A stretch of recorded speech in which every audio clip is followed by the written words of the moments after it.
Hello. This video is going to be a little bit different, okay? This video is titled A Marxist Critique of Metamodernism. And the reason I will, relate this information is because nothing is above criticism, certainly not metamodernism. Metamodernism is neither truth nor fact. Metamodernism is simply a concept with epistemological implications. That's all. Okay, so as far as I'm concerned, and the school of metamodernism that I'm interested in is the simultaneous experience of opposing perspectives, right? Especially if it's lived. The lived experience of opposing perspectives is really interesting to explore. Um, yeah. Anyways,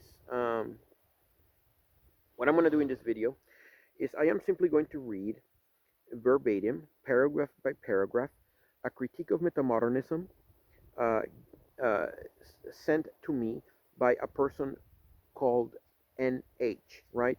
And NH is a political collaborator, a person that I collaborate with in a political commitment that I cannot talk about because it would, I don't know, it would, I don't know. Yeah, I cannot say too much about it.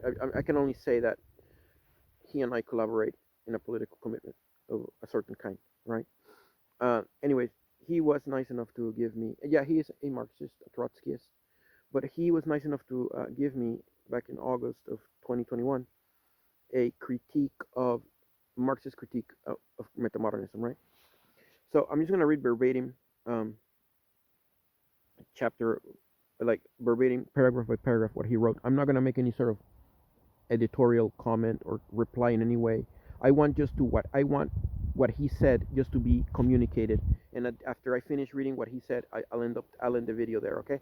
So that ends this ends the introduction to this video. Now I'm going to read verbatim what NH wrote.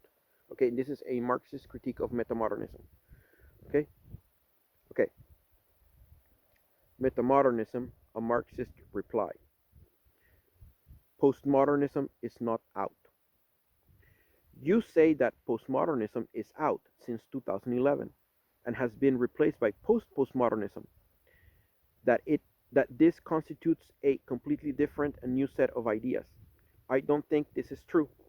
I studied philosophy at a Swedish university as recently as 2017-2018, and I can assure you that what is taught there and at other universities is still postmodernism. If you look at the curriculums and bibliography for any course in philosophy related subjects at any big university today, you will find that it is still postmodernism that is dominating. Because as Marxists, our focus is on student work, we will be in contact with a lot of people that will have been affected by postmodernist ideas. To be able to struggle against these ideas, it is essential for us to know about them. On postmodern politics. In politics, postmodernism is also unfortunately still alive and has a lot of influence. You agree that identity politics is based on postmodernism, and identity politics is still a huge factor in politics, very much so on the left. The idea of left narratives that has become popular with the rise of so-called left populism is derived from post-Marxism, which is also a branch of postmodernism. The idea that narratives create political movements is essentially the same idea as the postmodernist idea that reality is created by discourse or language. Perhaps it is true that postmodernism is no longer trendy or fashionable as a label, but the ideas themselves have not disappeared from politics at all. Many of the current political phenomena that you describe in your notes are also postmodern. There is nothing non-postmodern with the concept of post-truth or the post-truth politics of Trump and QAnon. The rejection of objective truth is idealist and very postmodern indeed. What is reality? The Marxist and materialist view is that there exists only one reality. This reality exists independent of our thoughts. An idea that is true is an idea that corresponds to this reality. Since there is only one reality, there can also be one objective truth. The idea of several alternative truths or facts is subjective idealism and is exactly the same thing as that postmodernism claims. The Occupy movement and the Egyptian revolution of 2011 was the result of the capitalist crisis. This is the materialist and Marxist way to see it. The lack of influence of identity politics in those movements was just a result of the working class coming together to fight a common enemy. The working class will always rise again and again under capitalism, and when they do, they will abandon the petty bourgeois ideas that are dividing them. This is the logic of class struggle and has nothing to do with new trends, philosophies, or even technology. The importance of social media in the Arab Spring is highly overexaggerated. The reason for this is that bourgeois intellectuals want to find external or idealist factors to explain the revolts. They don't want to look at the material reasons and the economy because this would lead to conclusions coming dangerously close to Marxism. So in short, I think you are overexaggerating the importance of post-postmodernism and metamodernism in both academia and in politics. The only thing that is really new in the current political era from 2008 and onwards is the acceleration of the capitalist crisis that leads to more intensified class struggle. But at the same time, postmodernism is still very much alive and used by the ruling class as an ideological weapon in the fight against the working class. Marxist critique of Luke Turner's Metamodern Manifesto. I read the manifesto by Luke Turner, and to be honest, it is full of the same pompous yet incomprehensible language as all the postmodernist texts. To me, it's not clear if he actually rejects any of the core concepts of postmodernism. He says that, quote, we must liberate ourselves from the inertia resulting from a century of modernist ideological naivety, end quote, and that, quote, we acknowledge the limitations inherent to all movement and experience, end quote, and, quote, all information is grounds for knowledge, no matter its truth value, end quote. All this sounds very postmodern. He says that we should act as if we can transcend the limitations of movement and experience, clearly hinting that the limitations are real, but that we should act like they don't exist. Hence, he is not really contradicting the fundamental postmodernist proposition that objective knowledge is impossible at all. He is proposing a kind of morality or way of thinking based on a lie.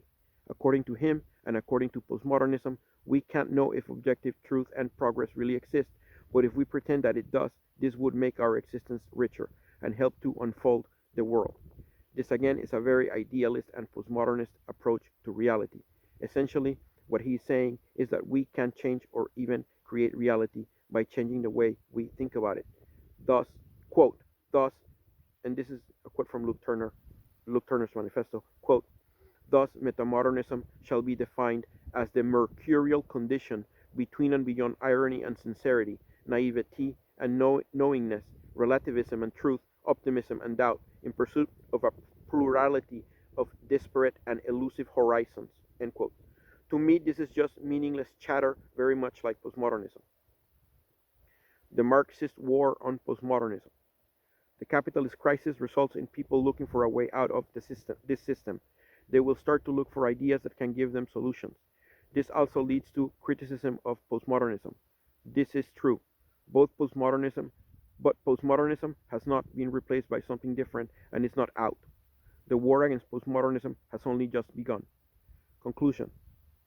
The reasons why Marxists are focusing their critique on postmodernism and not post-postmodernism or metamodernism is this. 1. Postmodernism is still the dominating philosophical trend in both academia and much of politics.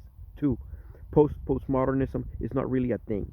The real basis for the cultural and political trends that we see today is the deepening crisis of capitalism. And 3. Metamodernism is neither very important nor a clear break from postmodernism. And as a reference, I link in the posting where this is at to a video called The Poverty of Philosophy, Marxism versus Postmodernism. And I will put a link to this video in the description. It's from the International Marxist Tendency website. And there you can read, you can listen to a talk about the Marxist critique of postmodernism. I think it's the latest as of this video being made. And this video is being made on, when is this video being made on? Excuse me. At 14:11 hours on the 31st October 2021, Halloween. I don't celebrate Halloween because I think it's not my thing. But this video is about politics, not theology, so I won't say why I don't celebrate Halloween, but I don't celebrate Halloween. Anyways, bye bye.